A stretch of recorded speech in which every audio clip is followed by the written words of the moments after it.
The galactic broadcast looped endlessly across the chamber, its harsh illumination flickering over rows of alien delegates as the footage replayed. Human soldiers withdrawing across a frozen ridge, their breath fogging in the frigid air, their armor battered and stained. The images were clipped, edited, arranged for maximum embarrassment. The council relished every second.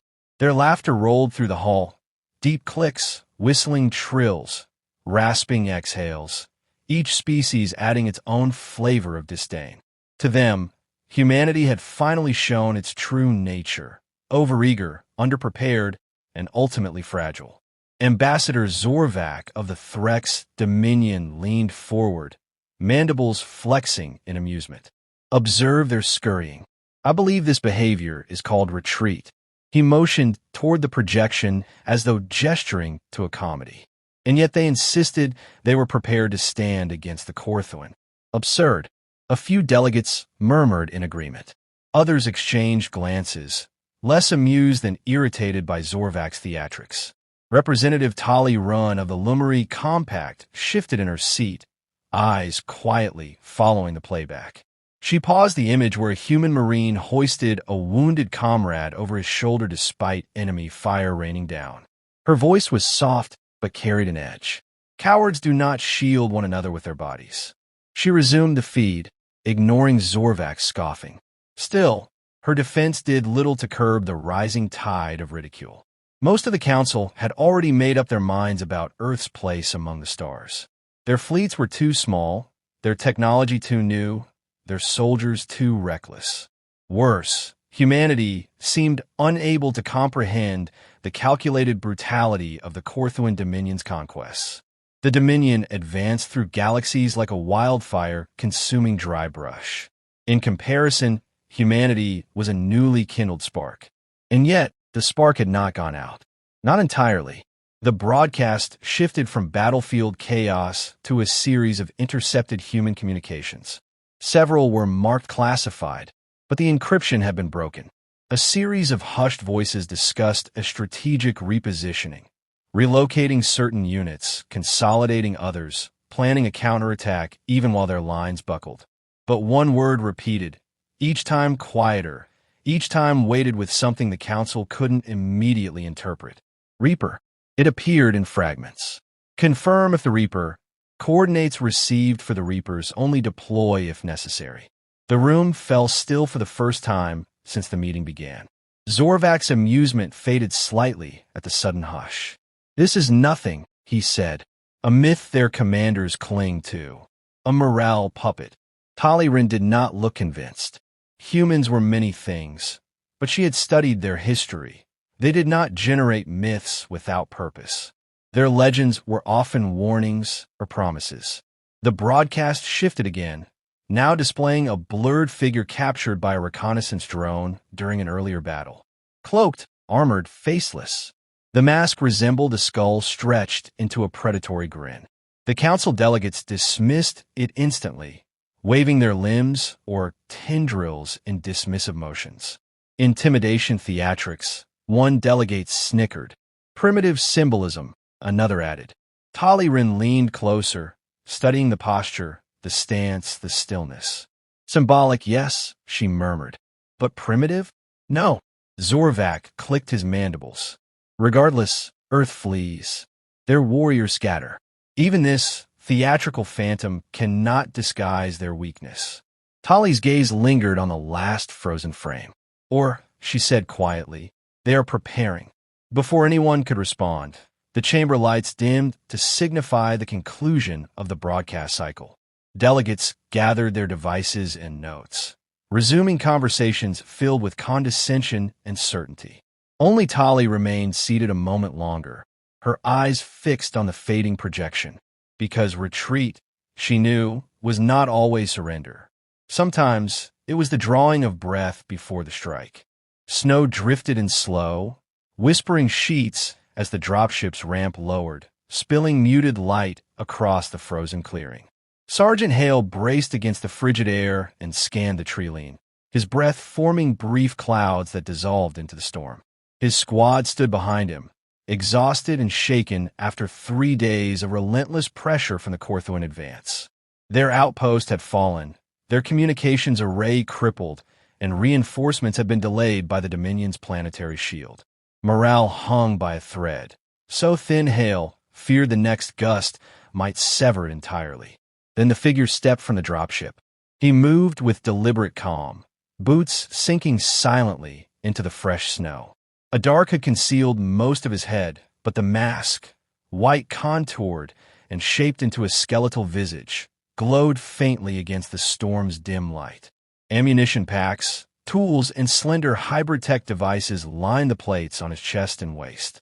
A rifle was slung across his back alongside a compact blade sheathed in matte black. Despite the weight of his gear, he advanced without a sound. The squad straightened instinctively. Some whispered. Others simply stared. Sergeant Hale swallowed hard. Even after years in the field, he'd only heard rumors. "You're," he said, though his voice wavered as though uncertain the words were allowed. The figure stopped beside him. "Status," he said. The voice that emerged was low and modulated, but undeniably human. Controlled, steady. Hale forced himself to focus. Korthuun patrols are tightening around the valley. They've set up generators along the ridgeline to anchor the shield net. Without those down, Command can't send reinforcements planetary side. The masked operative nodded once, as if confirming something he already suspected. Intel reports a secondary command hub near the old mining tunnels. That where you last saw heavy movement? Yes, Hale replied. We lost contact with our scouts after they confirmed the location. If the Dominion finishes fortifying that hub, we won't get another window. The operative's mask tilted slightly, studying the mountain range shrouded in storm clouds. I won't allow that. No bravado, no threat, just fact.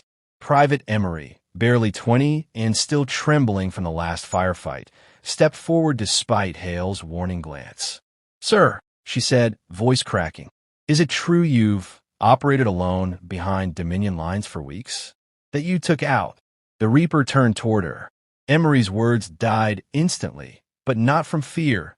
Something else pinned her silence. A steadiness, a presence that made panic impossible. I do what is required, he said. And so will you. She nodded with surprising certainty. Hale exhaled. He could feel something shifting in his squad, the weight in their chests lifting, not because the danger had lessened, but because someone had arrived who seemed carved from the idea of resolve.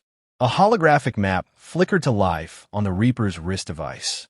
He traced the ridgeline, then the valley, then the thin corridor leading into the mining tunnels.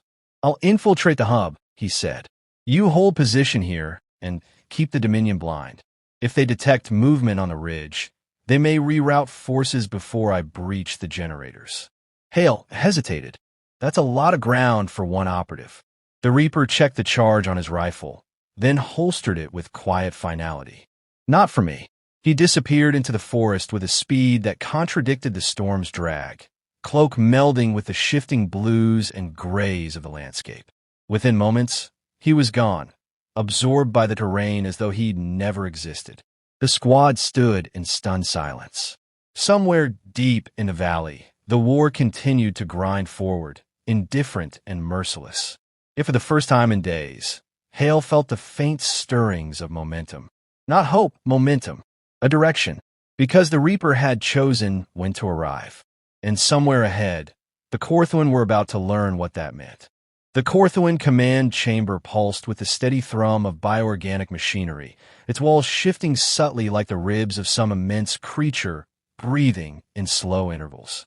Commander Carvox studied the tactical display with growing irritation as another patrol's signal winked out.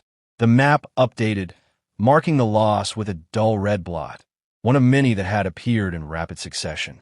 He extended a serrated talon and tapped the cluster of vanished icons, mandibles flexing in annoyance. These humans scatter like prey, he growled. Yet someone stalks my soldiers as though they are the ones being hunted. His lieutenant hissed a note of unease. The pattern is too deliberate to be random retreaters. This must be coordinated. Impossible, Carvox snapped.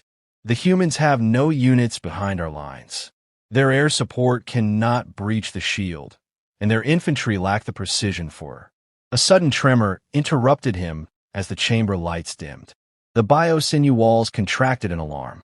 Alerts scrolled across the tactical display. Supply cache destroyed, comm nexus disabled, outer perimeter breached. Each report grew more frantic than the last. Carvox leaned in, narrowing his 4 eyes. Identify the intruder. The display struggled to compile sensor data, flickering through corrupted feeds until one stabilized long enough to reveal a faint silhouette darting between black pines. Snowstorms and interference blurred the image, but the outline was unmistakably human. The lieutenant inhaled sharply. "There are tales," he whispered. "Rumors of a human phantom that slips through fortified lines. They call it superstition." Carvox spat, though his voice cracked with the slightest tremor. "Deploy 2 strike packs. Drive this nuisance into the tunnels and extinguish it." Far from the command chamber, the Reaper advanced along a ridge where the wind howled like distant artillery. He moved with unbroken rhythm, each step deliberate yet silent. His visor tracked heat signatures, mapping clusters of Korthuun troops forming a dragnet below. They were tightening their sweep, unaware they were already behind his intended route. He knelt beside a comm relay woven into the frozen soil. A series of precise motions disassembled it, and he planted a shaped charge within its organic core. As he withdrew, he murmured a single command into his comm: "Relay down." The explosion was muted beneath the storm, yet its consequences rippled through the valley. Korthuun formation icons flickered chaotically on their tactical maps. Confusion spread like wildfire.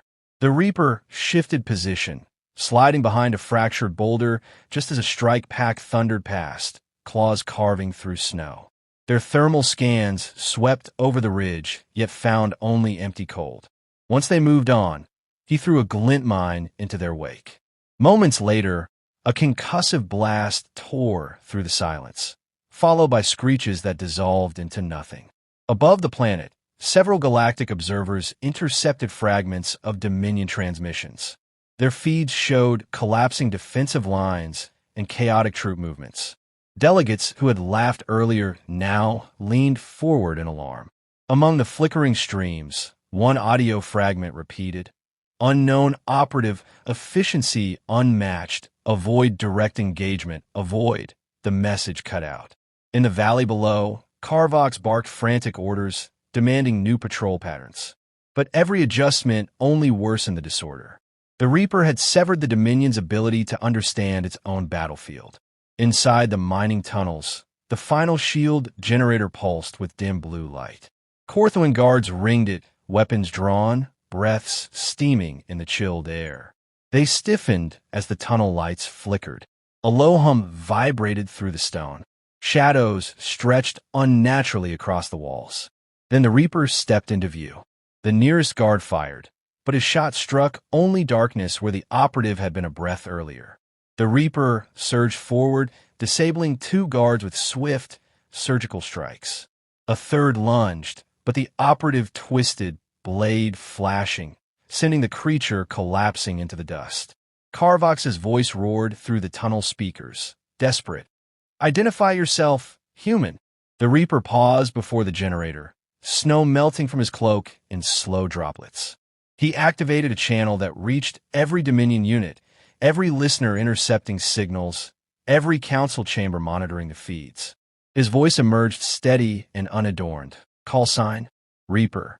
Objective complete." He placed a charge against the generator's core. "And your shield," he added, "just failed." A single detonation shook the valley, setting the stage for the reckoning yet to come. The shockwave from the detonated shield generator rolled through the valley in a low, resonant tremor, shaking snow from the branches of towering pines. Sergeant Hale felt the vibration beneath his boots, even from kilometers away.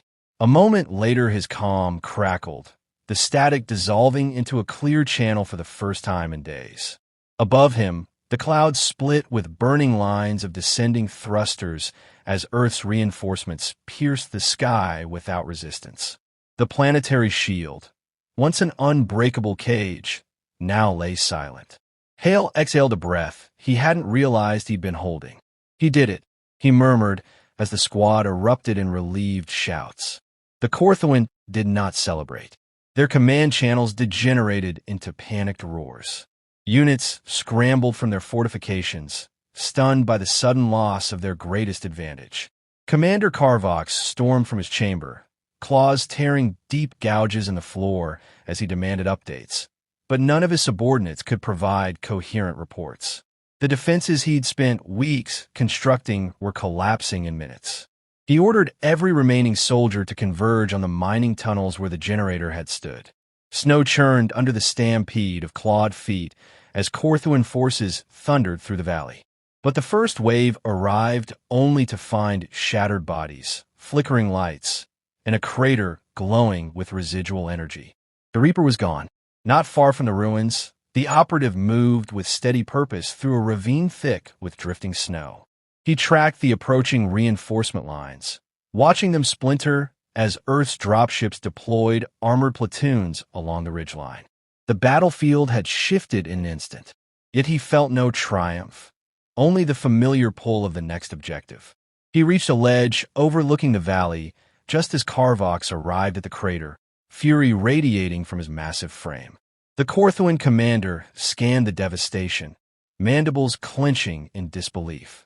When he spotted the Reaper above him on the ledge, he froze, rage igniting into something sharper. "You!" Karvox snarled, amplifying his voice through guttural speakers. "Coward human. Face me." The Reaper stepped from the ledge and slid down the slope, landing in a controlled crouch. He rose slowly, shoulders squared, mask gleaming white against the storm-dark sky. Karvox towered over him, for eyes burning with fury, each limb coiled with lethal strength. Yet the operative showed no hesitation. "You cripple my forces," Karvox spat. "You hid behind shadows, traps, tricks. Fight openly if you claim courage." "Openly," the Reaper replied, "is how you die." Karvox lunged. The Reaper moved first. Their clash erupted in a flurry of motion. Energy blades carving arcs of crackling light, rifle bursts echoing against the rock, each strike met with a precise counter. Karvox fought with raw ferocity, shaking the ground with each blow. But the Reaper fought with cold efficiency, every movement calculated, every deflection purposeful. When Karvox overextended in a final desperate charge, the operative pivoted beneath his guard and drove his blade cleanly into the commander's chest. The massive alien shuddered, breath rattling. "What are you?" he rasped. The Reaper withdrew the blade without ceremony. The consequence? Karvox collapsed, steam rising from his wounds as the snow swallowed his bulk. Nearby, Korthuun soldiers stumbled in shocked silence, morale breaking like thin ice. They fled into the storm as Earth's forces advanced in disciplined formation, securing the valley with swift precision. Hale's squad reunited with the incoming platoons, relief washing over hardened faces as the last pockets of Dominion resistance crumbled. Above the battlefield, galactic observers watched the final transmissions in stunned quiet. Delegates who had mocked Earth hours earlier now stared at the feeds without words, their assumptions overturned by a single operative and a species that refused to yield. As medics and engineers began stabilizing the area, Hale spotted the Reaper standing alone near the ridge, cloak billowing like a dark banner. Hale approached, stopping a respectful distance away. "Command wants you back on the carrier," he said. "They're planning the next phase." The Reaper gave a single nod. "They'll need a map of the Dominion's rear positions. I'll send what I gathered. You not coming with us?" Hale asked, though he already suspected the answer. "There are other fronts," the Reaper said. "Other cracks forming. I go where the line is thin." He turned toward the storm, fading into the snowfall with the same silence in which he'd arrived. Hale watched until the figure fully vanished, feeling a strange mix of gratitude and awe. Humanity had not retreated. It had repositioned, and somewhere beyond the mountains, the Reaper was already preparing their next stand.